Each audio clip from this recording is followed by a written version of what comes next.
Olá. Vamos combinar, né? Quem nunca viu a criançada, os adolescentes, super ligados nas telas? E aí a gente nota, assim, uma certa agitação, talvez uma dificuldade de foco, ou aquela irritabilidade que parece vir do nada. Pois é, hoje a nossa conversa vai mergulhar no material bem interessante que investiga justamente essa conexão aí. A gente vai dar uma olhada nas ideias, nas observações clínicas de uma médica, a doutora Victoria Dunkley. Ela propõe um conceito chamado Síndrome da Tela Eletrônica, ou ESS, né? Electronic Screen Syndrome.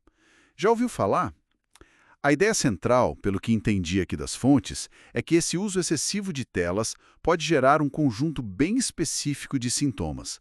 Não é só um hábito ruim, entende? Exato. A ESS, como ela descreve no material, é basicamente um estado crônico de hiperestimulação do sistema nervoso. Pensa assim, é como se a criança ficasse o tempo todo naquele modo luta ou fuga, sabe? Nossa. E isso combinado com uma desregulação no humor, uma instabilidade emocional mesmo. E tem um ponto importante que a fonte destaca. O impacto parece ser bem mais intenso com as telas interativas. Ah, tipo videogames, usar a internet? Isso. Bem mais do que o uso passivo, como simplesmente assistir TV. Entendi. E como é que isso aconteceria no corpo, assim? Na prática, o material explica os mecanismos? Explica sim. São vários fatores, né? Por exemplo, a luz das telas. Aquela luz azul brilhante. Ela interfere direto na produção de melatonina. Que é o hormônio do sono, certo? Exatamente. Mas não é só sobre dormir mal, sabe? O material aponta que desregular a melatonina bagunça todo o relógio biológico. Isso impacta o humor, impacta outros hormônios durante o dia todo. Faz sentido. E tem mais, a interatividade constante, né? Especialmente nos jogos. Isso ativa muito os circuitos de recompensa do cérebro. Libera muita dopamina. E aí, segundo a doutora Dunkley, pode criar um ciclo vicioso, quase como uma dependência mesmo. Isso gera um estresse crônico para o sistema nervoso da criança. Caramba! E aqui tem uma parte que achei muito intrigante. O material sugere que essa ESS pode ser meio camaleão. É isso mesmo? É bem por aí. Ela pode se parecer muito ou até intensificar sintomas de outros quadros que a gente já conhece, Tipo, tipo TDAH, ansiedade, depressão. E o material menciona até casos de comportamentos bem explosivos, sabe? Que levaram a diagnósticos de transtorno bipolar em crianças. sério? Sim, mas que, segundo os relatos clínicos da fonte, tiveram uma melhora assim drástica, impressionante, só com a retirada das telas.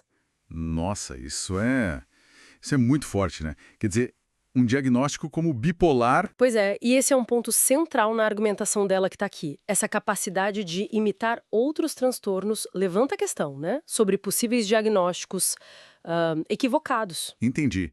Será que alguns casos não seriam, na verdade, manifestações dessa hiperestimulação pelas telas? Essa é a pergunta que o material dela coloca na mesa. Tá. E diante disso tudo, o que o material propõe? Tem alguma solução, alguma abordagem? Tem sim.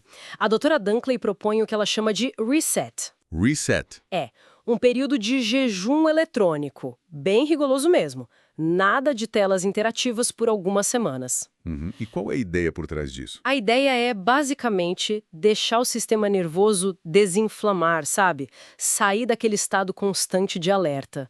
Dar um respiro para ele. E funciona. O que os dados que ela apresenta dizem sobre a eficácia desse jejum? Olha, os dados clínicos que estão no material são bem chamativos, sim.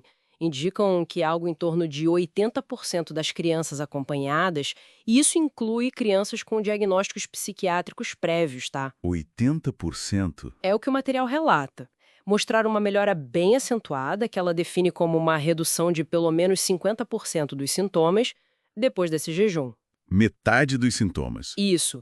E para crianças que não tinham diagnóstico formal antes, essa taxa de resposta positiva seria ainda maior. 80% é um número muito expressivo. Quase surpreendente. O material detalha um pouco como esses dados foram coletados?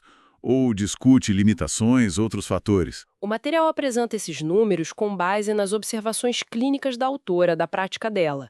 Não entra nos detalhes de um estudo formal, em larga escala, pelo menos nesses trechos que a gente analisou, mas enfatiza a consistência que ela observou. E um ponto interessante que ela ressalta é a rapidez da mudança. Os relatos indicam melhoras no humor, no sono, no foco, até na interação social, e surgindo em questão de dias ou poucas semanas depois que começa o jejum. Rápido mesmo. Então, para a gente sintetizar o que essa análise do material nos traz, o argumento principal é esse.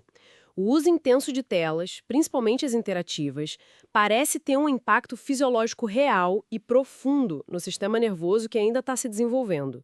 E isso pode levar a esse quadro de desregulação, ASS, que se manifesta de formas muito variadas e às vezes enganosas, parecendo outros transtornos. Certo. E a experiência do reset, desse jejum, sugere que tirar as telas temporariamente pode ser uma ferramenta, olha, poderosa, tanto para ajudar no diagnóstico quanto para aliviar os sintomas. É importante a gente frisar que essa nossa conversa hoje foi baseada especificamente no trabalho e nos dados apresentados pela doutora Dunkley, né, nas fontes que a gente teve acesso. Perfeito.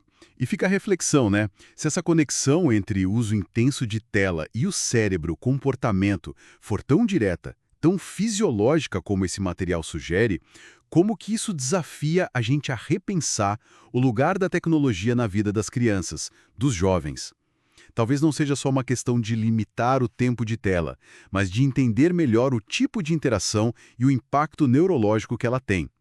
O que seria, então, um equilíbrio que realmente prioriza um desenvolvimento saudável e integral, indo além de só não ter problemas visíveis? Fica aí a pergunta para quem nos ouve pensar a respeito.